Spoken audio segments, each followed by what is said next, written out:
अस्सलामुअलैकुम व्यूअर्स। आने वाली किस का सबसे दिलचस्प मौजू उस्मान बेग गेहातू और वजीर आलिम शाह के साथ क्या करेगा, हम इसके बारे में पहले ही अपनी पिछली वीडियो में वजाहत दे चुके हैं, लेकिन लोग इसके बारे में तजस्सुस में हैं कि तारीख में ये किरदार कैसे मरे थे। तो चलें सबसे पहले गेहातू के बारे में बताते हैं। देखिए, गेहातू की मौत तारीख में उस्मान बेग के हाथों नहीं हुई, बल्कि गेहातू को उसके बड़े भाई अर्गोहान ने 1285 में एनातोलिया में सरबराह मुनक्किद किया। तब गेहातू ने एनातोलिया में लोगों पर भारी टैक्स आयद कर दिया और टैक्स अदा न करने वालों का कत्लेआम किया।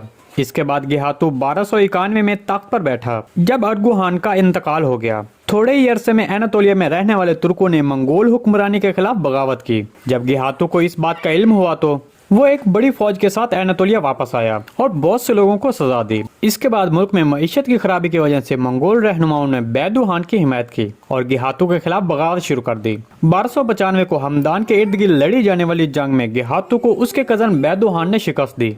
तब गेहातू वहां से भाग गया, लेकिन फिर थोड़े ही अरसे में फिर पकड़ा गया। इसके बाद 1295 में इसे फांसी दी गई। दूसरी तरफ जहां तक वजीर आलिम शाह का ताल्लुक है, ये एक अफसानवी किरदार है, स्क्रिप्ट राइटर के जरिए तख्लीक किया गया है और इसको सादुद्दीन तीन कोपैक के किरदार से जोड़ा जाता है। अब ये आने वाली किस में पकड़ा जाएगा। जी दोस्तों, अगर आपको सीरीज के हवाले से कोई भी सवाल पूछना है तो कमेंट सेक्शन में पूछ सकते हैं। हम आने वाली वीडियो में आपके उस सवाल को शामिल करेंगे। आज की वीडियो बस यहीं तक थी, उम्मीद है आपको पसंद आई होगी। अगर हमारी वीडियो आप तक बर वक्त नहीं पहुंच रही तो बेल आइकॉन लाजमी प्रेस कर लें ताकि हर आने वाली नई वीडियो की नोटिफिकेशन आप तक बर वक्त पहुंचता रहे। वीडियो अच्छी लगी तो इसको लाइक शेयर कर दें। मिलते हैं किसी नई वीडियो के साथ, तब तक के लिए अल्लाह हाफिज।